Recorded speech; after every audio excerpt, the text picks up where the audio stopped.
नमस्कार, मैं दानिश अंसार और आप देख रहे हैं पीआरवी। हमारे साथ बातचीत करने के लिए मोहित शर्मा, इनसे हम बातचीत करेंगे। आज योगी आदित्यनाथ का 2.0 मंत्रिमंडल का शपथ ग्रहण हो रहा है, शपथ ग्रहण हो चुका है। इनसे बातचीत करेंगे। पूरे 5 साल योगी जी सरकार को अब चलाने वाले हैं। बुलडोजर बाबा की वापसी हो चुकी है, क्या कहेंगे? 2.0 मंत्रिमंडल आ रहा है। क्या है ये 2.0?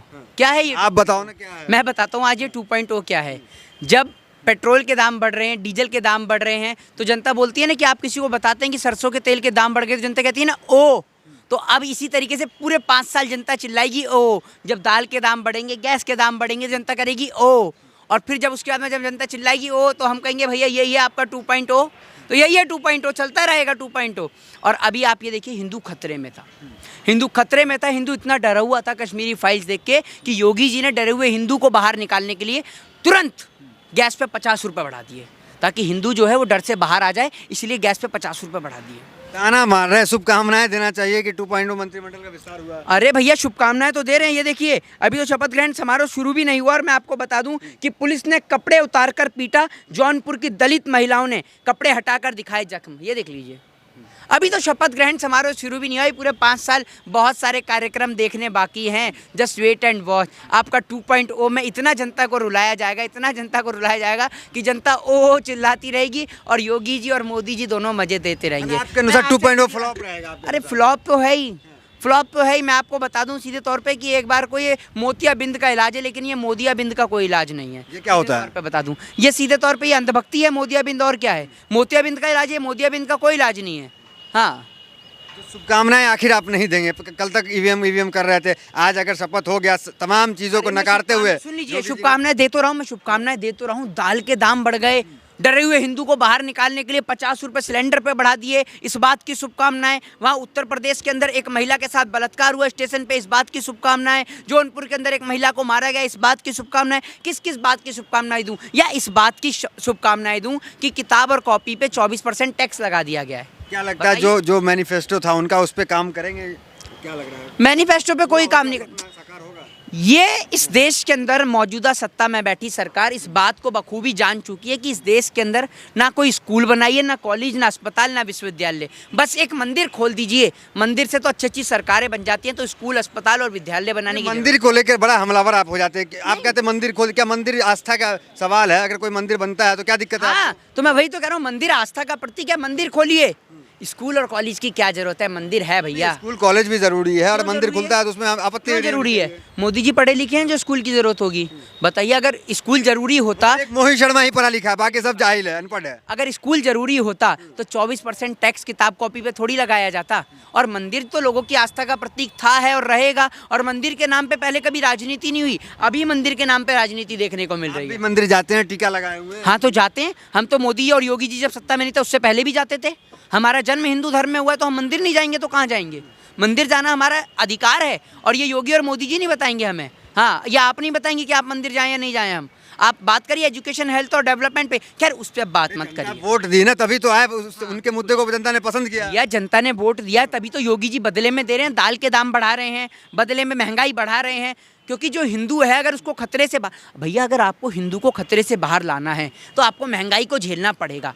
अगर जब तक आप महंगाई को नहीं झेलेंगे, मोदी जी का कॉन्सेप्ट ठीक उस तरीके से है। पहले ये चुनाव से पहले बोलते हैं सबका साथ सबका विकास, और जब चुनाव खत्म हो जाता है तो उसके बाद बोलते हैं अपना पौआ अपना गिलास। वो वाला हिसाब है इनका, सबका साथ सबका विकास वाला। तो शपथ ग्रहण में बुलडोजर भी दिखाई दे रहा है, कह रहे हैं कि अब विरोधी जो है कांप रहे होंगे। हाँ, तो बुलडोजर दिख रहा है तो भैया, बुलडोजर तो राम रहीम के घर पे हमें चलवाने का इंतजार है।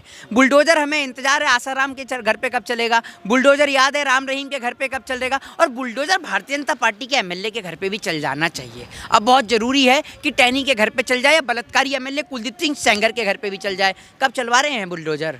चलेगा, अपराध पे अंकुश लगा रहा है। चलेगा, हम भी तो पूछ रहे हैं कब चलेगा। की सरकार है, लोग कहते हैं कि अपराध तो एकदम समेट के रखेंगे। ये आप एक मिनट, पूरे देश में दिखाया जा रहा है कि भैया बाबा की सरकार है, बाबा की सरकार है। बाबा की काई की सरकार है? जनता की सरकार है, जनता की सरकार है। बाबा के में अगर इतना दम है तो बिना जनता के माइंडेड के जीत के दिखाए।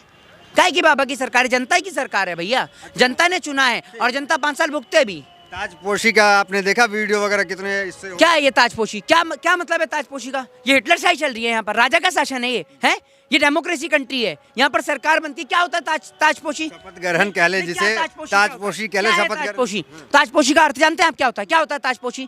ताजपोशी तो राजाओं की हुआ करती थी, हैं? ये ताजपोशी हो रही है, हिटलर शाही चल रही है, ताना चल रहा है। बधाई दे रहे हैं ना, ताजपोशी करके बधाई अरे दे रहे हैं। राजा का शासन चल रहा है कि ताज क्या है? मीडिया वाले तो सब चाटुकार हैं, भाजपा के दलाल हैं सबके सब। क्या ताजपोशी है? सरकार बन रही है, डेमोक्रेटिक कंट्री में रहते हैं, पहली बार मुख्यमंत्री बन रहा है कोई इस देश में, हैं? सब जगह मुख्यमंत्री बनते हैं। अभी गोवा के अंदर शपथ ग्रहण समारोह हुआ, ताजपोशी हुई है? कोई शपथ ग्रहण समारोह होता है, क्या ताजपोशी है? तो सबसे आपत्ति है आपको? अरे भाई क्या, हाँ ताजपोशी क्या है? ये ताजपोशी क्या है? शपथ ग्रहण समारोह पंजाब में हुआ ना, शपथ ग्रहण समारोह हुआ, और जगह होता है शपथ ग्रहण समारोह होता है, हैं? सरकार आती है, ताजपोशी क्या होता है? क्या मतलब है ताजपोशी का? ताजपोशी क्यों भड़क रहे हैं आप? सरकार, जनता ने ही मैंडेट दिया, जनता ने ही चुना है और आप भड़क रहे हैं। जनता ने दिया है मैंडेट तो जनता खुश रहे। अभी आप ये देखिए कि भैया हिंदू को खतरे में लाने के लिए महंगाई बढ़ाई जा रही है, और मैं तो कहता हूँ कि भारतीय जनता पार्टी के नेताओं का और अंधभक्तों का बुखार जब तक नहीं उतरेगा, जब तक इनके कनस्तर का आटा खाली नहीं होगा। और जिस दिन कनस्तर के आटा खाली हो जाएगा, इन्हों का दिमाग जो है बिल्कुल लाइन और लेंथ पे आ जाएगा, और फिर ये वाली बात कहेंगे कि यार योगी जी तो बहुत बुरा काम कर रहे हैं, महंगाई बढ़ा रहे हैं, प्रदेश में महिलाएं सुरक्षित नहीं है। फिर हम कहेंगे अरे इतना बढ़िया तो काम कर रहे हैं, आपको तकलीफ क्या है योगी जी से? फिर हम बोलेंगे जनता से। फिर जब जनता चिल्लाएगी ना, जब जनता कराएगी और जनता दर्द से परेशान होगी, महंगाई से त्रस्त होगी, तब हम कहेंगे कि आप ही योगी जी को चुन के लाए थे, अब तो इतना बढ़िया काम कर रहे हैं, अब क्यों आप दर्द मान रहे हैं योगी जी से? करने दीजिए और थोड़ा बेहतरी का काम उन्हें। अब तो मान गए ना कि जनता ने वोट दिया था, कि अब भी कहेंगे कि ईवीएम करेंगे। ईवीएम का तो देखिए, ईवीएम तो चलता रहेगा।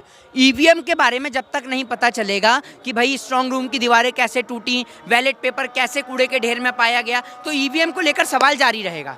ईवीएम को लेकर तो सवाल को आप मिटा ही नहीं सकते हैं। और मैं आपको ये बता दूं कि बाबा की सरकार पूरा 5 साल का कार्यकाल भी पूरा नहीं कर पाएगी, जनता उससे पहले ही त्रस्त हो जाएगी। जिसका एक सरूफा बाबा ने कॉपी किताब के ऊपर टैक्स लगाकर महिला को पीटा गया, उसके तौर पर उत्तर प्रदेश में बढ़ती महंगाई और पूरे देश में बढ़ती महंगाई ने यह दिखा दिया है कि चाहे वो मोदी सरकार हो चाहे योगी सरकार हो, 5 साल का कार्यकाल पूरा नहीं। तो सुरक्षित बताया जा रहा है ना कि मोदी योगी के हाथ में है तो सुरक्षित है। हाँ भाई, इतना सुरक्षित है। अरे मोदी जी पहले प्रधानमंत्री हैं जिन्हों का सीना 56 इंच का है।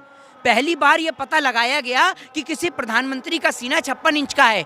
पता नहीं इससे पहले किसी प्रधानमंत्री का था भी या नहीं था, लेकिन इस बार वाले प्रधानमंत्री का सीना 56 इंच का है। मतलब उनकी जो कार्यशैली है उसके आधार पे उन्हें नाम दिया गया कि 56 इंच का सीना, डरते नहीं है, ये तमाम चीजें। तो लाल बहादुर शास्त्री जी का सीना नहीं था 56 इंच का, इंदिरा गांधी का नहीं था।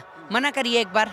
लाल बहादुर शास्त्री जी तो कराची तक, लाहौर तक घुस गए थे, हैं? और मोदी जी तो पाकिस्तान में घुसते हैं बिरयानी खाने के लिए। तो मोदी जी के नाम पे आपको इतना, मतलब कहाँ, मतलब कोई विपक्ष से कुछ, कोई पार्टी वार्टी से है, कोई किसी के प्रवक्ता भी नहीं है आप, तो इतना क्यों आप ये हो जाते हैं सुन के? मोदी जी के नाम से इतना आप काय को घबराते हैं? कुछ पार्टी से कोई लेन देन है? मैं तो आपसे जानना चाह रहा हूँ, विपक्ष से कुछ है लेन देन? क्या है? पार्टी से कुछ सेटलमेंट? प्रवक्ता टाइप से लगते भी है, देखिए कलम भी, ये भी कंपनी का लग रहा है। ये कलम जो है ये पावर है। मैं एक लॉ का छात्र हूँ और ये कलम एक लॉ के छात्र की, एक वकील की। और जितना महंगा, और ये जो महंगा जितना है, ये भी एक पावर है। ये कहाँ से मिला? नहीं, मैं क्या बोल रहा हूँ, हर एक पढ़े लिखे व्यक्ति की ये ताकत है कलम, ठीक है ना? और ये कलम, हम कलम के दम पे ही बात करते हैं। मोदी जी की तरह हवा में बात नहीं करते कि 15-15 लाख मिल जाएंगे, 100 स्मार्ट सिटी मिल जाएंगी। खड़े तो हैं बुर्ज खलीफा पे इंटरव्यू लेने। कलम आप रखे हुए हैं, ये भी 10,000 का लग रहा है, तो ये क्या मोहित शर्मा कलम भी 10,000 का इस्तेमाल? नहीं, मैं क्या बोल रहा हूँ, मैं 10,000 का करूँ भाई? गोल्ड प्लेटेड है गोल्ड प्लेटेड, आपको उससे तकलीफ क्या है? भैया हम कलम 10,000 की पहने, आपको उससे तकलीफ क्या है? हम प्रधानमंत्री तो है नहीं इस देश के, या हम देश की जो सरकार है उसका टैक्स चुरा रहे हो? हम इस देश में अपनी जेब से बचने। प्रधानमंत्री है, वो सूट पहन लेते हैं, आप लोग नाचने लगते हैं, उछलने लगते हैं। आप 10,000 की कलम लगाते हैं, 1,00,000 1,50,000 की घड़ी पहनते हैं रोलेक्स की, और ये क्या है, करा पहनते हैं, तो ये अच्छा पहन रहे हैं। मेरे पहनने से आपको तकलीफ नहीं होनी चाहिए, लेकिन प्रधानमंत्री जी से तकलीफ इसलिए होनी चाहिए कि प्रधानमंत्री को जो वेतन भत्ता मिलता है और प्रधानमंत्री जिस पैसे का इस्तेमाल करते हैं वो आपके और मेरे टैक्स का पैसा है। ये बात आप समझते नहीं है, क्योंकि सुन लीजिए, क्योंकि आपको भाजपा से रिटर्न में मिलती है फायर ब्रांड दलाली, और आप उस दलाली का इस्तेमाल करते हुए मुझसे पूछते हैं कि गोल्ड प्लेटेड पेन कहाँ से आया, मुझसे पूछते हैं कि आप ये रोलेक्स की वॉच कहाँ से आई, मेरे पास में आईफोन कहाँ से आया। आप होते कौन है मेरे से पूछने वाले? आपको सवाल देश के नेताओं से पूछना चाहिए कि आपको पेंशन भत्ता किस बात का मिलता है। सीआरपीएफ के जवान हैं, देश के जवान हैं, उनको पेंशन मिलती नहीं है। आपकी उम्र जान सकते हैं? मेरी उम्र जान के क्या आप मेरा रिश्ता तय करवाएंगे? ये बताइए आप मुझे। प्रधानमंत्री जी मुझसे छोटे ही होंगे, और आप रोलेक्स पहनते हैं, ये पहनते, कहाँ जाता है? मेरा हाथ तो सादा है, है, कुछ भी नहीं है। अब भाई मैं 500 की घड़ी है, नहीं सुन तो लीजिए, और ये 250 का शर्ट है, और ये 500 के देखिए क्या है, ये क्या है? पैंट है। तो आप इतने महंगे महंगे चीज़ें कहाँ से, आपकी उम्र भी कम है, अभी आप जॉब भी नहीं करते हैं, तो लोग जानना चाहते हैं कि आखिर मोहित शर्मा जो इतना मेंटेन करते हैं, तो ये मतलब कहाँ किसी पार्टी से अंदरूनी जुड़े हुए हैं? नहीं, मेरी फैमिली का खुद का बिजनेस है भैया, मेरे फादर का बिजनेस है, रियल एस्टेट का बिजनेस है। कोई ऐसे थोड़ी कि हम कह देते हैं मोदी जी से कि भैया हम मोदी जी की तरह कि हमने भीख मांग के खाया है, हम नहीं कहते। मेरे फादर का फैमिली का बिजनेस है, मैं खुद एजुकेशन भी करता हूँ और साथ में कोर्ट में इंटर्नशिप भी करता हूँ। बहुत सारे केसेस आते हैं मेरे पास में, केसेस की कमी है क्या मेरे पास में? भैया केसेस बहुत सारे आते हैं, मोदी जी के वाला हिसाब नहीं है। और आप कह रहे हैं कि 250 रुपये वाली, आपके चैनल पे भी तो अच्छी खासी टीआरपी बटोर रहे हैं, लाख 1.5 लाख 5 लाख रुपए महीना कमा रहे हैं, और ये आपकी औकात है कि आप 250 रुपये की कमीज पहनते हैं, ठीक है ना? क्योंकि सारा का सारा पैसा दलाली का पैसा छिपा के रख रहे हैं, वरना आपके पास क्या दलाली कम नहीं आ रही? आपके व्यूअर्स जानते हैं इस बात को, क्यों छिपाते हैं? झूठ बोलने का ठेका मोदी जी ने अकेले ने ले रखा है। आपके व्यूवर्स है, आपके टीआरपी है, तो पैसा उससे आता है, फिर आप दलाली कहाँ जोड़ देते हैं? यूट्यूब दलाली से पैसा देता है, यूट्यूब व्यूज से पैसा देता है। आपको मोदी जी का नाम लेते ऐसी तकलीफ जो तिरमिराट होती है, जो आपको जलन उत्पन्न होती है, तो मुझे उसको देखकर मुझे ही नहीं आपके व्यूअर्स को भी शायद ऐसा लगता है। और मेरे को कभी कभार बहुत सारे इंटरव्यूज में मेरे को इस बात को लेकर, आपको लेकर यही लगता है कि भाई आपको क्या कोई दलाली मिलती है? आपका मेरा एक यूट्यूब से इतना मिल जाता है कि हमारा घर चल जाता है, हम 500-1000 रुपए का पहन लेते हैं, काम चल जाता है। हमें 1.5 लाख की रोलेक्स की जरूरत नहीं है मोहित शर्मा सर, ये 10,000 की कलम की जरूरत है। हमारा कलम भी 2 रुपए का, 5 रुपए का है सिर्फ। कहाँ है आपकी जेब में कलम?